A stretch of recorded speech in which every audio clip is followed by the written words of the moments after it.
Well, let me just say that I am both delighted and honored to be with you today. I'm seeing many old friends and having the opportunity to meet some new folks that I've never met before. You know, we all have many, many multiple identities, and I've come to think of an important identity that we traditionally think of as in earlier cultures, but that I think in both a good way and a bad way is once again showing itself in our nation, in our world. And I'm going to speak about it in the good way for a moment, and that is tribal identity. And I would actually say that most of us have more than one tribal identity. But given when Larry spoke to me about, or emailed me, since that's how we all hear from each other first now, usually, about coming here, one of the things that made it a very easy decision for me was you are one of my tribal identities. Public participation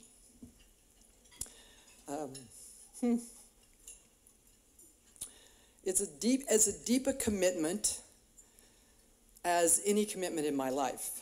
And it's taken a very different turn over 3.5 decades of work doing this kind of work in different contexts and different environments. And as you'll see as I go through my slides, all I can say to you is that not only in this country, but worldwide, it is more important that we have more energy, more resources, and more people dedicated to creating safe, democratic spaces to bring whole communities together than has ever been true in human history before. It has to be done.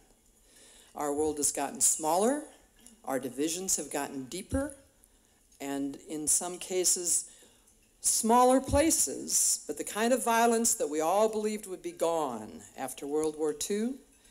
We don't have a global war like that, but just stop and think. There's not been a decade, there's not been a continent in which genocide has not continued to occur. Now, I didn't even mean to say what I just said, but to me there is a direct link between the wonderful work that I heard this morning from the dialogue group from Canada to whatever context in which you're doing your work.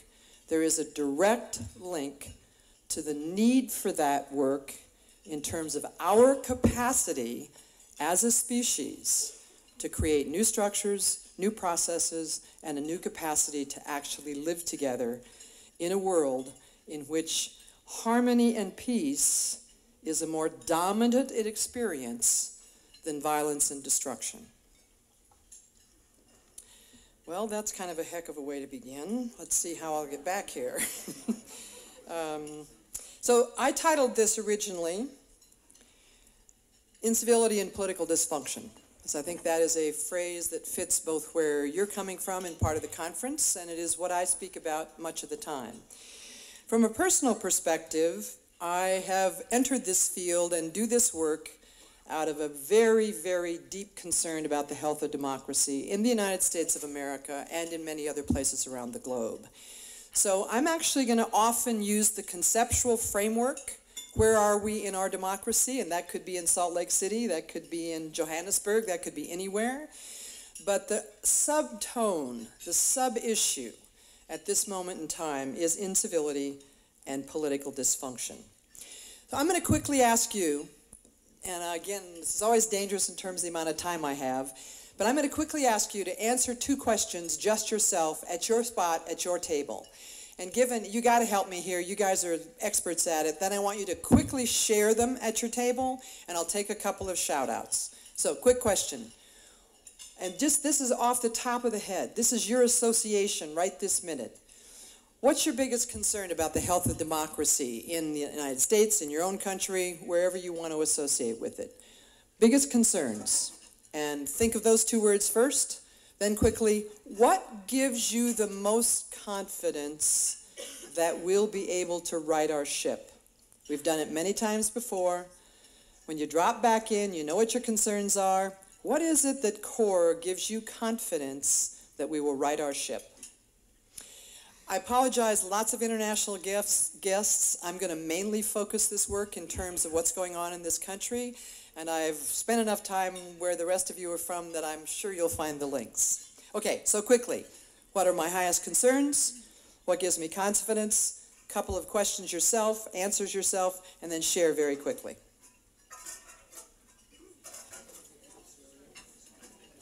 Okay, I am going to interrupt you, and I don't think we have a roving mic, but I want to a few tables, or as quickly as we can do it, if somebody at your table would just stand up and do a shout out, first about concerns. Were there a couple themes at your table, a couple of words that came up several times? So just stand up and a shout out about concerns. At least I'll be able to hear you and I'll repeat them. Please, somebody just start. Yeah. We attack science, but science and technology will save us.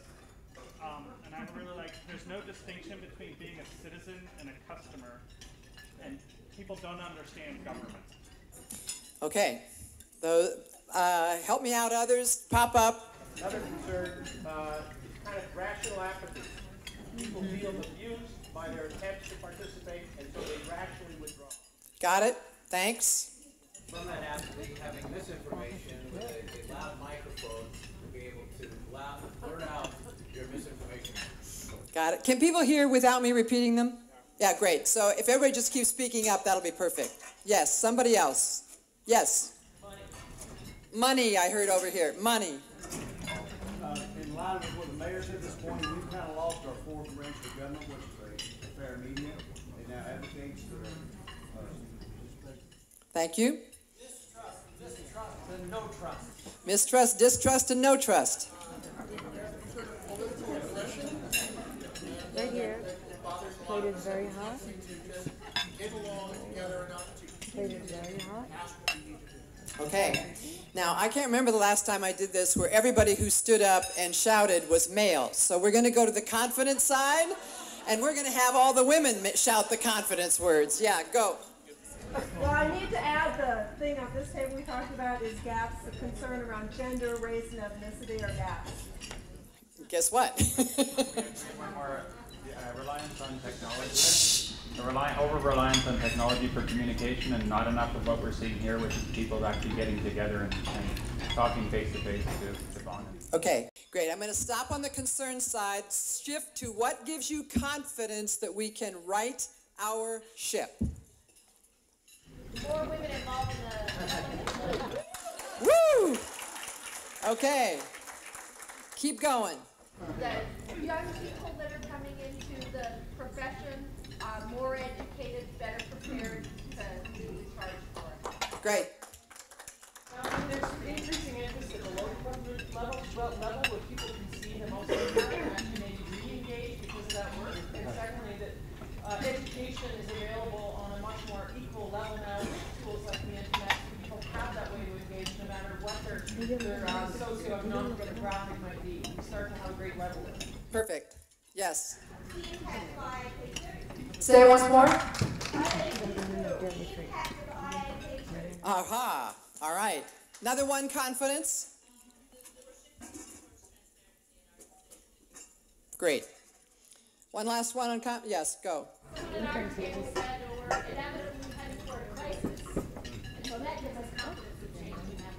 Fair. Well, there's some social change history that would suggest that's an important clue. Yeah. Low voter turnout was a problem. We looked at places like Australia where they made it compulsory to go back and vote. Yes. Our demographics are naturally weighted. Okay.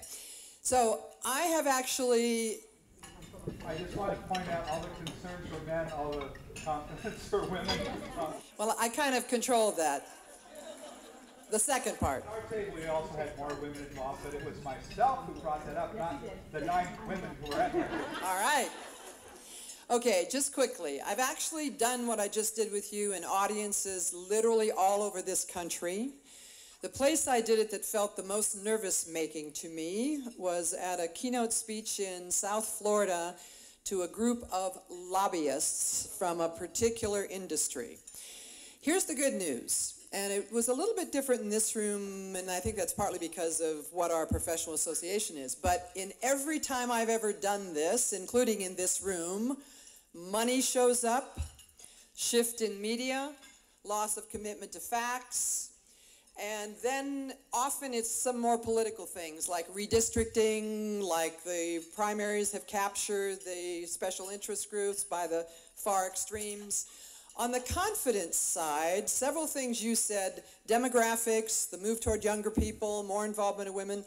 But the most interesting one to me that has shown up every time, you didn't happen to say it this way, but my guess is it will resonate as soon as I say it, which is an actual confidence in the American people themselves to eventually stand up and take collective action to turn things around. That is really important. At the moment in which, in a time like this, when the trust in our institutions, all of them, is below double digits in most cases, and with Congress and the media really in the tank. So we're alive at a time when individual people have more confidence and trust in each other than they have in our institutions. So one indicator to watch very carefully, and you'll see it quickest and earliest in your local community, when people lose the trust and confidence in themselves as people to grab a hold and make the shift that we know needs to be made, then we should all be shaken in our shoes. Okay, I'm not going to spend a lot of time on the data about it.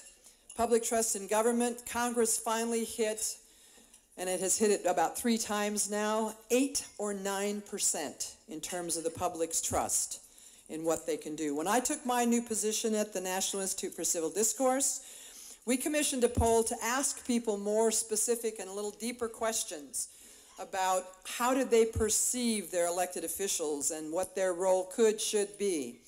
85% of American voters feel negative about how elected officials act when they're dealing with the problems in the country.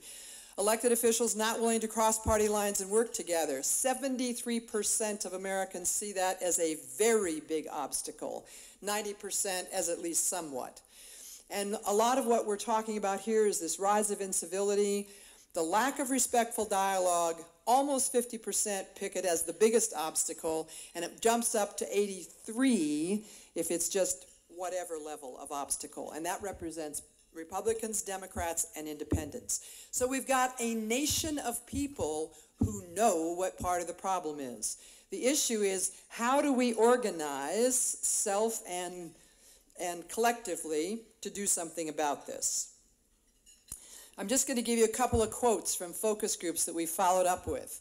Elected officials are not willing to cross party lines and work together. Elected officials care only about their own political careers. The lack of respectful dialogue.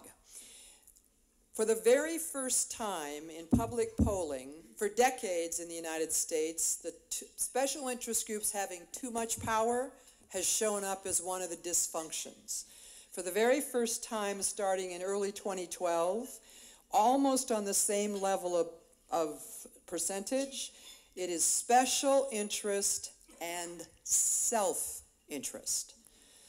People aren't stupid. People are watching what's happening in Washington and increasingly in state legislatures, and they are very clear that the game has become, we don't govern in between elections, we behave how we want to behave so we think we can win the next election. Oopsie. I didn't move this frequently enough. Maybe somebody, while I keep talking, can get me back on where I want to go here.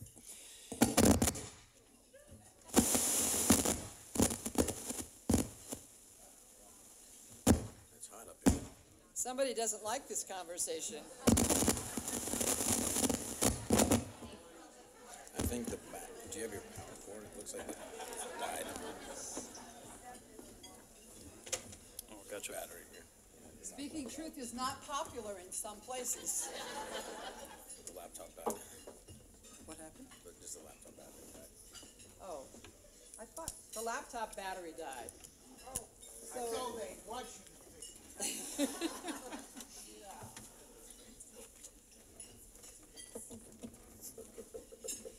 So while Larry is working that out, my guess is you clearly can hear me. What I'm going to do next, terrific. What I want to do next, I'm just going to quickly put up 3 images, okay?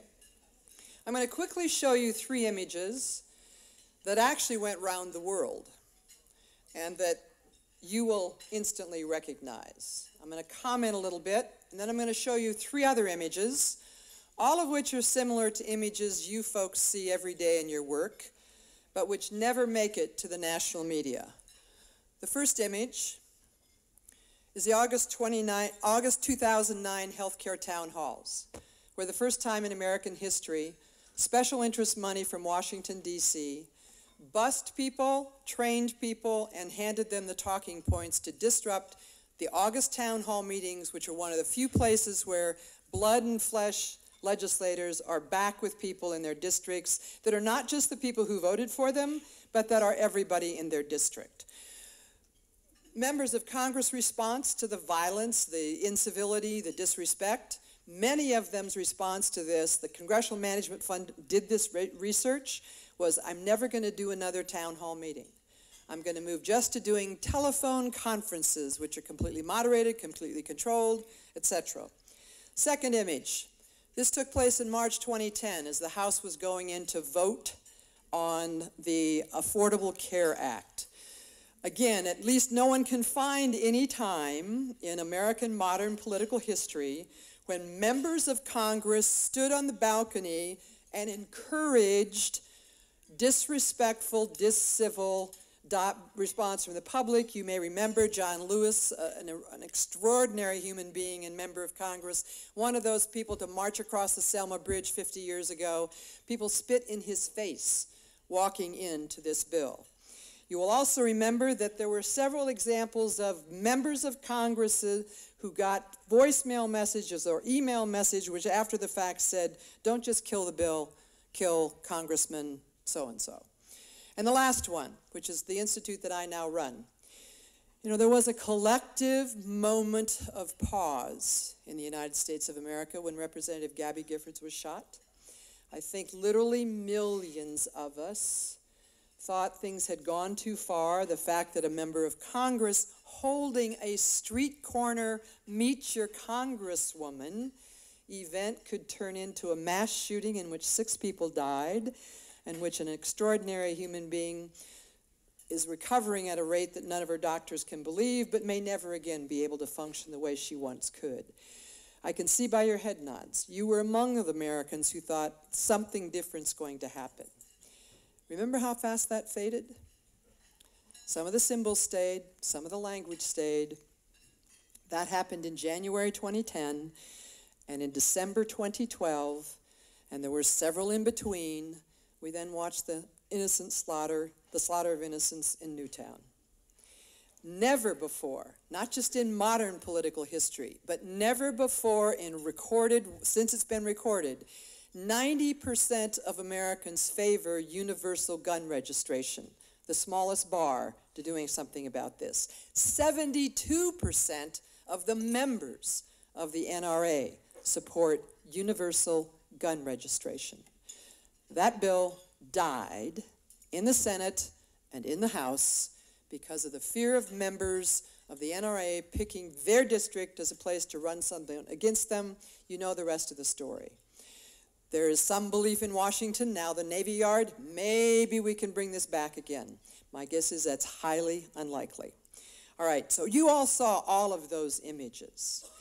What we don't see in our mass media is the other layer of what's going on in this country in community after community after community.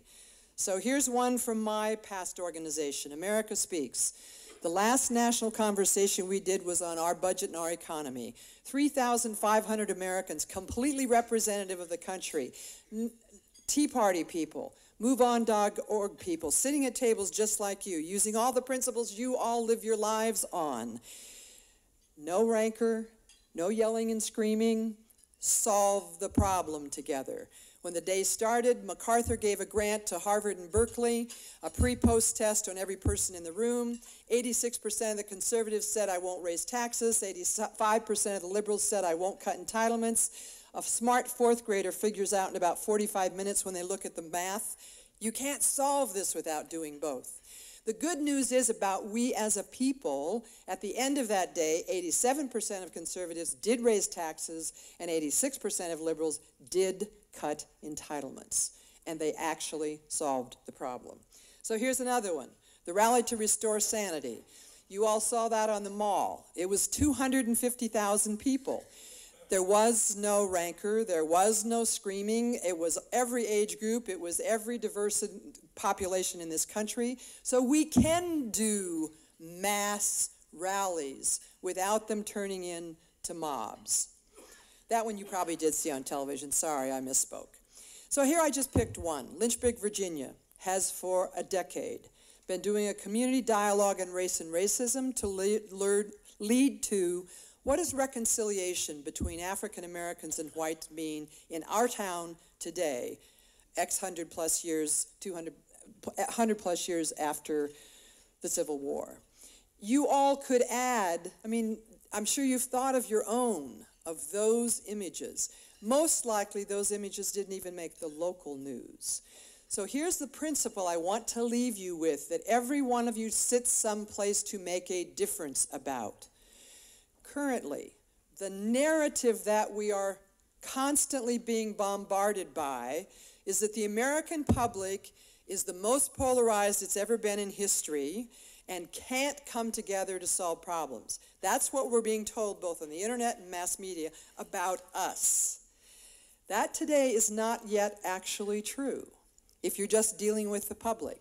The public as individual people is not more polarized than our leadership. Our leadership is more polarized than it has ever been, but not yet the public. And here's another place I'm going to give you a signal to look and worry about. At the moment we cross that bridge, at the moment when the actual number of American people are polarized beyond an ability to work together, and it is larger than 50% and larger than it's ever been, then the work we'd have to do to get back to where we need to go is just huge. And it raises huge questions as to what it would take to actually do that.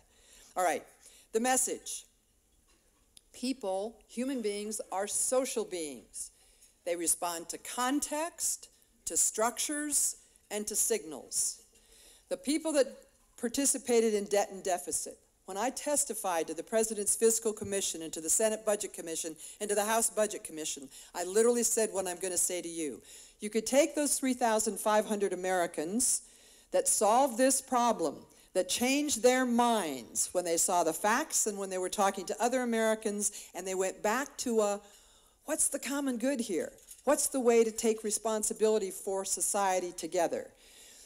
I said to them in June of 2010, when they walk into the poll booth in November of 2010, which was another time when more seats in Congress went to very radical positions, I said, unfortunately, those people are going to revert to the norm they walked into that room with on Saturday morning, because they're going to have listened to at least 6 weeks of demagoguery, non-fact-based information that just, again, pounds in their brain.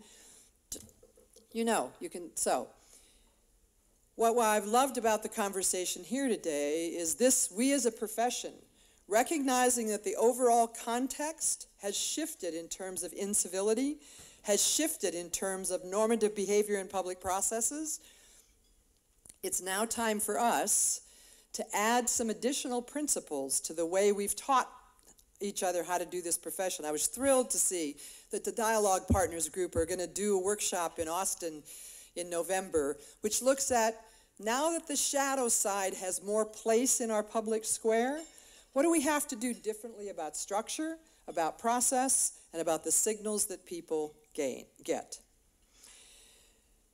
I also have a positive note. I've been a pretty astute observer of American politics at the local, state, and level for a long, long time. And I can tell you that something that is really, really different today than usual is that the exact language, the exact diagnosis that really highly respected inside the Beltway pundits are using to say what the problems are and what should be done to solve them, including the example you gave earlier of doing what Australia does, passing a law that virtually everybody votes, so they pay a small fine or spend time in jail. Literally, the pundits are saying what the American people are saying, both how they diagnose the problem and what they say potential solutions are. That's new. That means if we're doing a lot more collaborative work, a lot more work that is conscious of and in tune with what's happening in my locality, this locality, that locality, and we can bring together some streams of content and keep creating safe democratic spaces, we have a chance to have the push from outside the Beltway meet a moment that will push change structurally and institutionally. That doesn't happen very often. It happened around the civil rights movement, when in fact what was happening in communities all over the country, both whites and blacks and northerns and southerners, linked up with what the Kennedy brothers were first willing to do, what Lyndon Johnson was willing to do, and we structurally changed what was literally holding us back.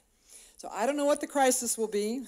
I don't know what the thing that will push us to enough edge, but my message is there is a possibility, there is a moment that's quite different, even in all of what seems really, really difficult and disheartening.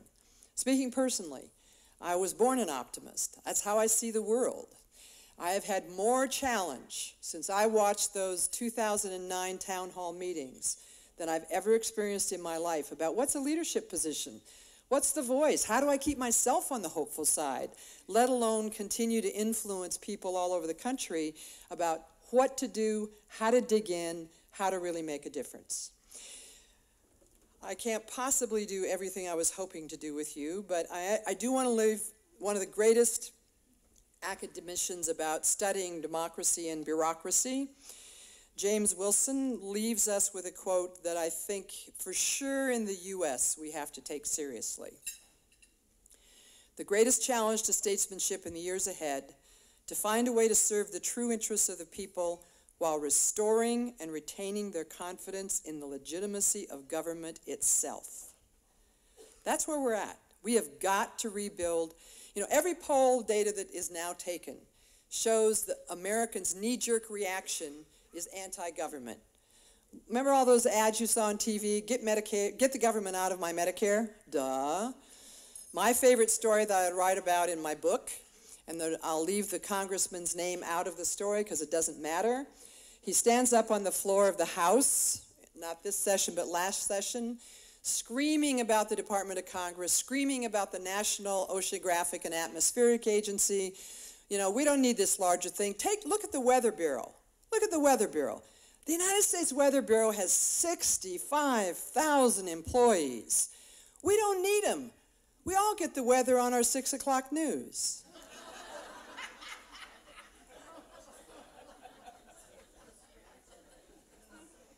That man is someone that a group of voters in some district in the United States elected to represent them in the House of Representatives. We have spent 30 years in which mass media and the top positions in both parties demagogue against the government. Is it any surprise that the public now has a fallback position to be anti-government?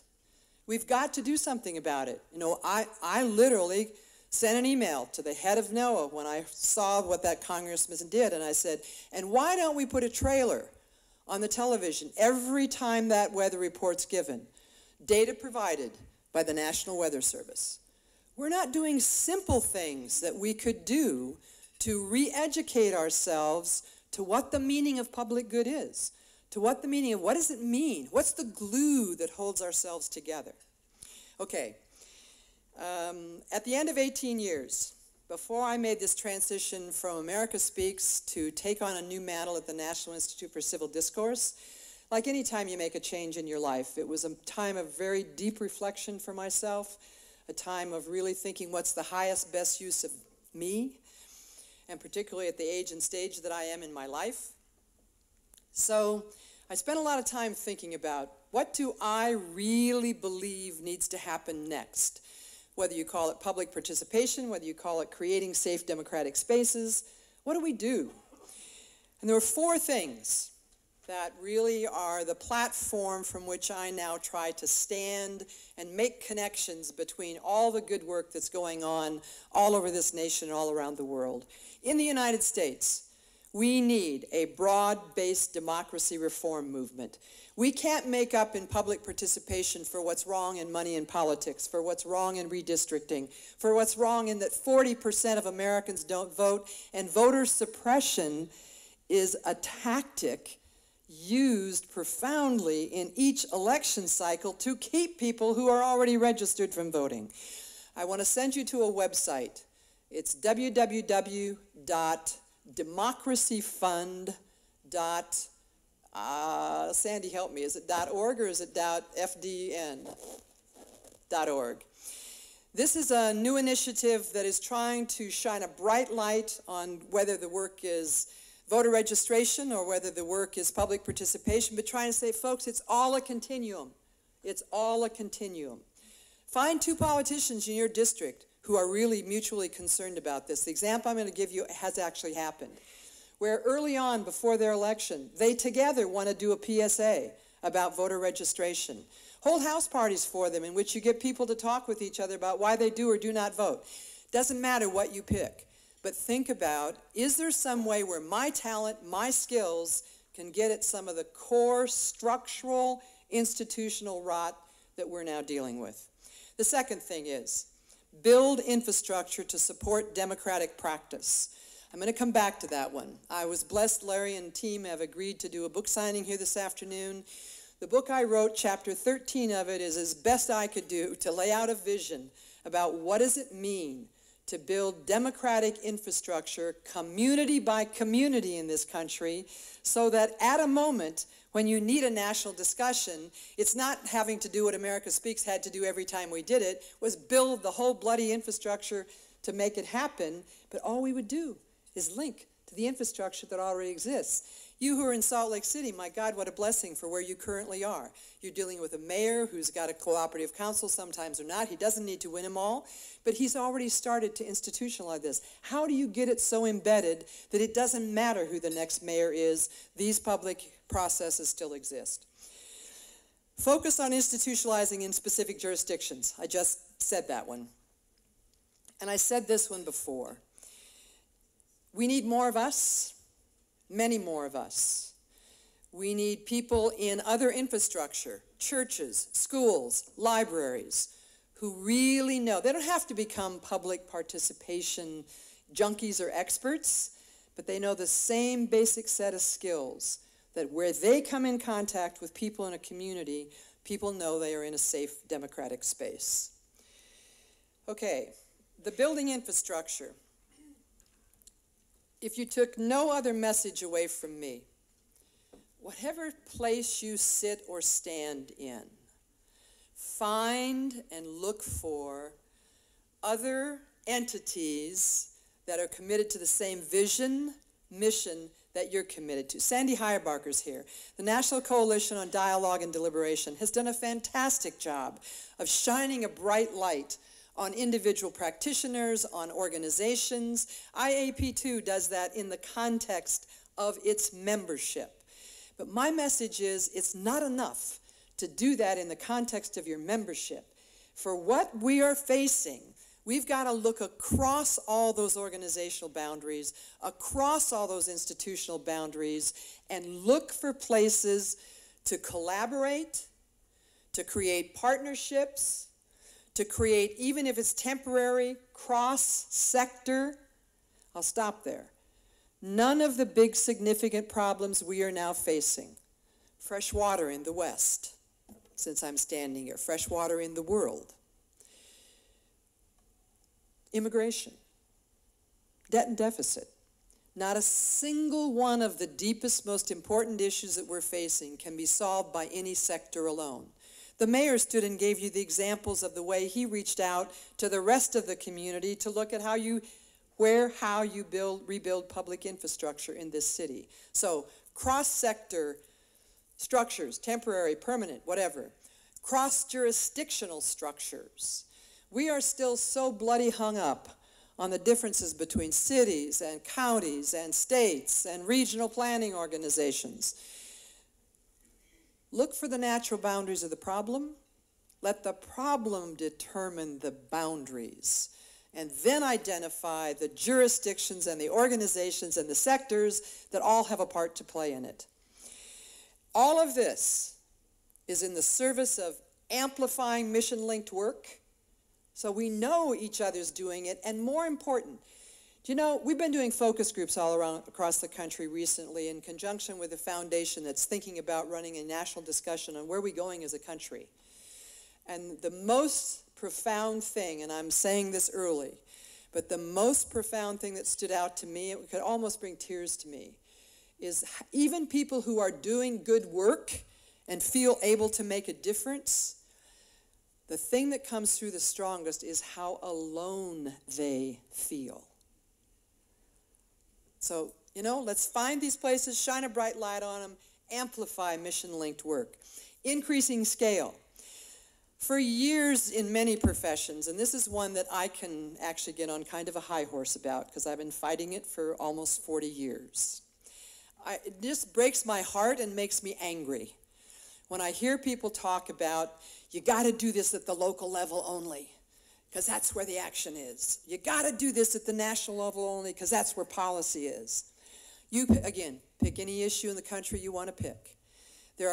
I don't know Utah's history on this, but there are many jurisdictions in the country that have done unbelievable work to try to keep health care services available to people who do not have insurance.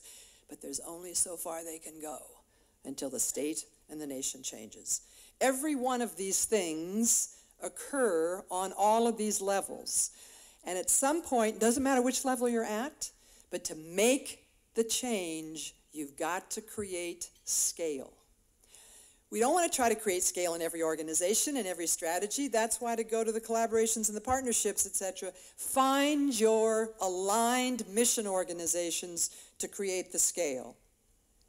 And the last I already said, we got to make the connections. The change may start in Salt Lake City, but eventually something's going to shift in Utah, etc., etc., etc. Okay. I have to figure out some very classy way to skip a significant amount of what I was going to do and keep in the timeline. My new organization, you can go to the website, see all this. One of the reasons that I felt it had an opportunity to create a larger platform was who the co-chairs were and a national advisory board to die for. Imagine my surprise when I got there and found out that several of these people had agreed to be on the national advisory board only if they didn't have to do anything. So, but we're working on it. Okay, so our mission, it's huge. Make a difference in Congress, make a difference in public demand, make a difference in the media. These slides I'm going to leave and the team can distribute them to everyone. I want to give you a couple sentences about governance that works because despite how awful it looks to me too, when I read the newspaper or go online or look at TV, there's something pretty powerful happening in Congress that's not much known about. There are a whole lot of groups of members, most of whom want to stay below the radar screen, do not want to be known about, who are trying to do things differently. My institute has created one of those called a Working Group for a Working Congress. It is led by Emmanuel Cleaver, a Democrat from Kansas City, and Kay Granger, a Republican from Texas. Another one that doesn't have a name, but it's 10 Republicans and 10 Democrats who it's there behind the scenes that enabled what's called mental health first aid to actually pass, which is still moving federal money into communities for suicide hotlines, et cetera, et cetera. Okay, No Labels, which now has the problem-solving Congress, we've actually said somebody should do a research project and find out how many of these are. So we're talking about good people trapped in a bad system who know they can't change the system at the moment, but they believe by actually quietly working across the aisle with one another, maybe they can get something done. We're also doing this at the state level, which I see as just a huge plus. We're doing civility and problem-solving workshops state by state. We have signed a partnership with the Council of State Governments to be in all 50 states by 3 years from now. Utah isn't in that mix yet, so anybody here who's connected, we should talk about that.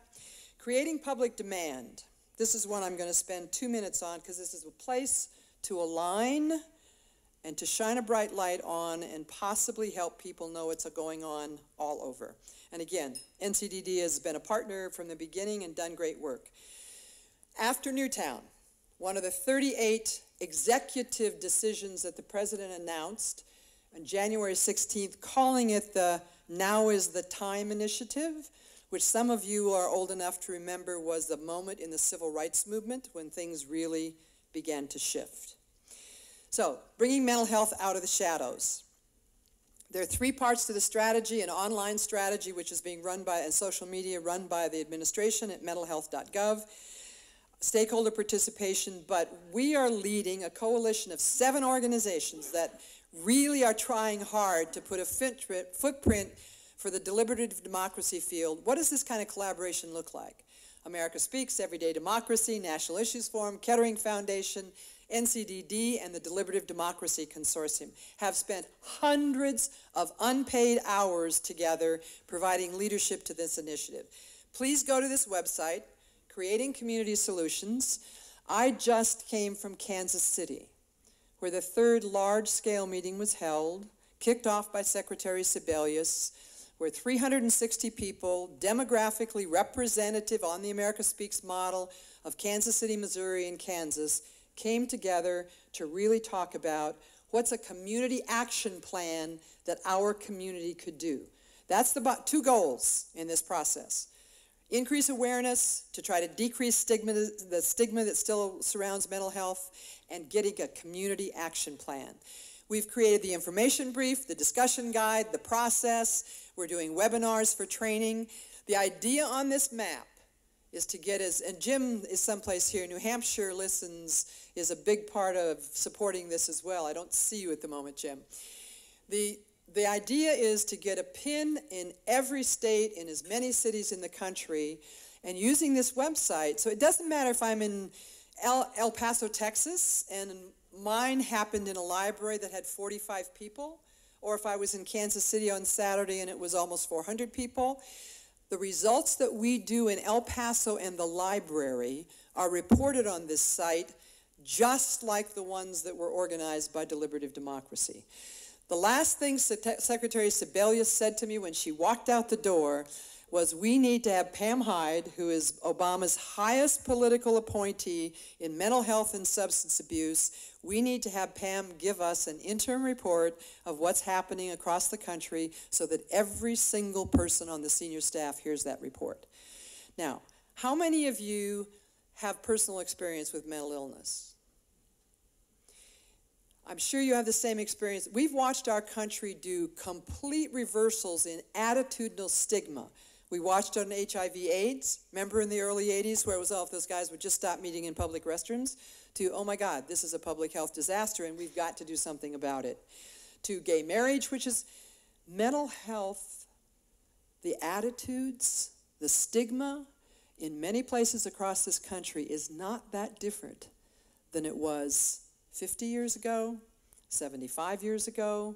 We had a great movement in the 80s where we got rid of those horrendous long-standing psychiatric hospitals, but we didn't follow it with enough resources for community mental health. So now where are a huge percentage of mentally ill people?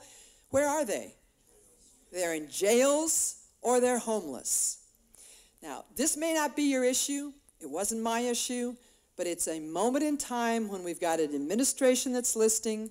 We've built an infrastructure that will support it. So no matter what community you live in the United States, if you took initiative and joined this, it could possibly, and it could possibly get to a scale large enough that would shift some policy funding issues from a national perspective.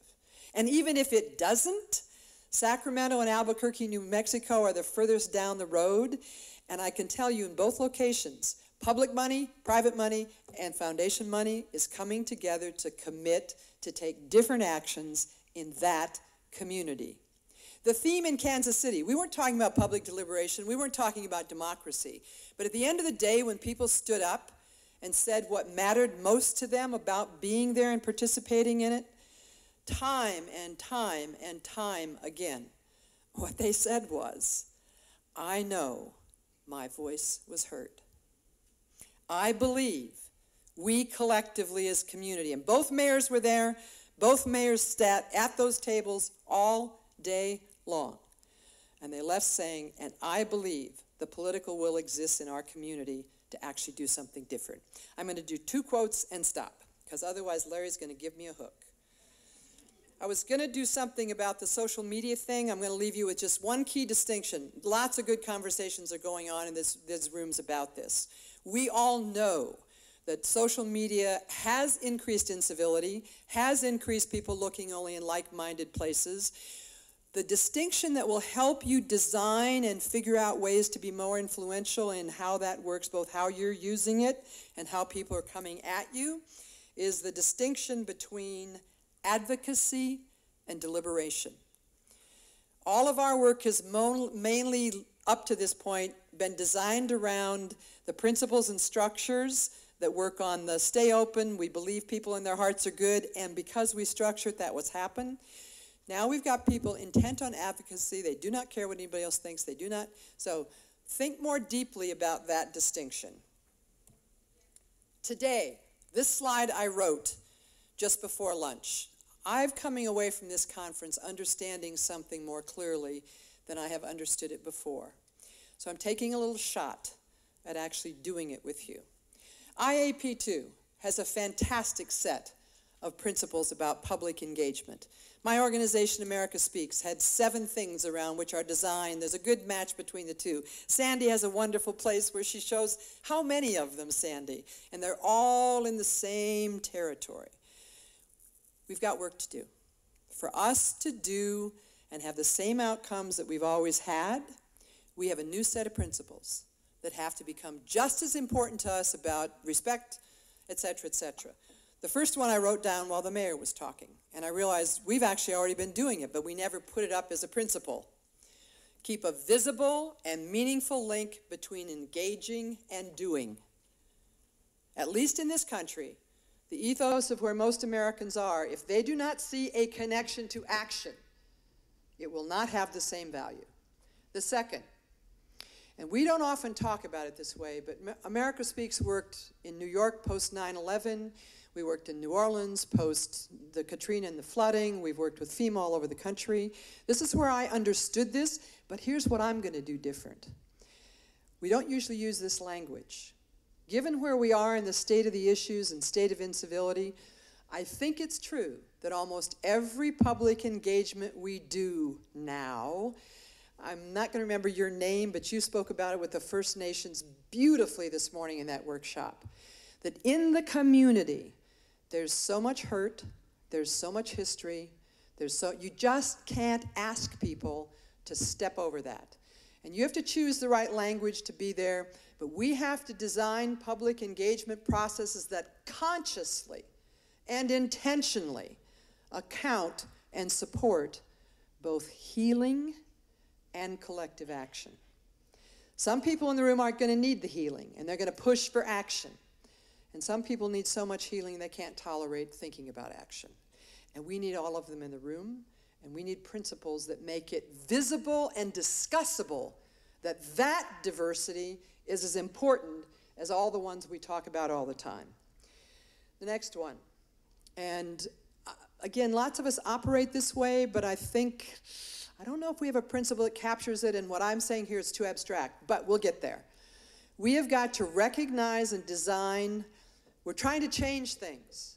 We've got to recognize and design that we both have to focus on changing individual behavior, and we have to keep aware of what system dynamics we are sitting in. That is partly what is leading to, let me give you an easy, simple example. All the people who are working on obesity that just say those people have to eat better food and get more exercise. Well, huge percentages of those people live in neighborhoods in which there's not a grocery store anywhere around. So they go to convenience stores and buy crap food. They don't have a choice. That's what I mean by human behavior and system behavior. And the last one, and the workshop this morning was beautiful about it. Things like this go in cycles, but we are worldwide in a cycle in which the shadow side of human behavior is now stronger in the public square than it's been for a very, very, very long time. And I think we have to get more clear about our thinking, our structures, our processes, and actually just acknowledging that reality.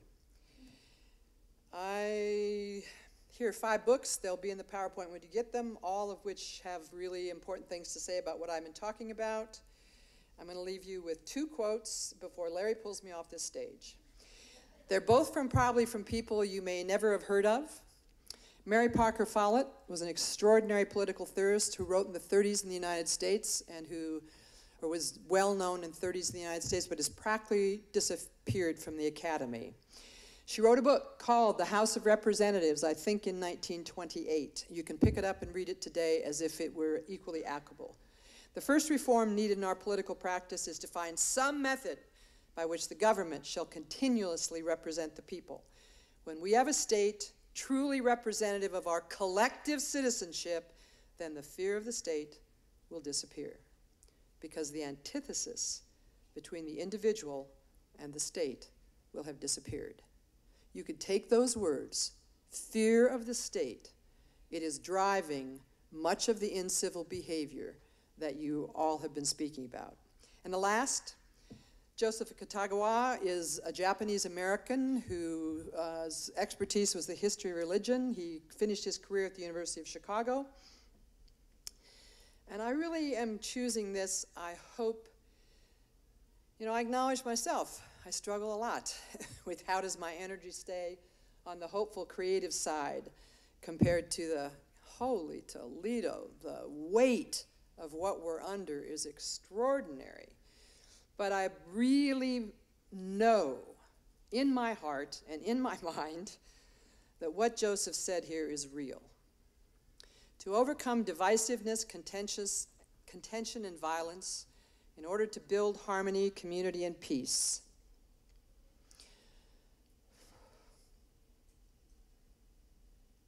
people everywhere feel a profound yearning for the unity of the human race and are greatly disturbed by the brokenness of the human community along religious, cultural, economic, and political lines. What the world needs now is more compassion, more love, more willingness to risk-take, even in front of the forces we've been talking about, with an undying commitment that deep inside, this is where most people are. Thank you for your generosity with this stage.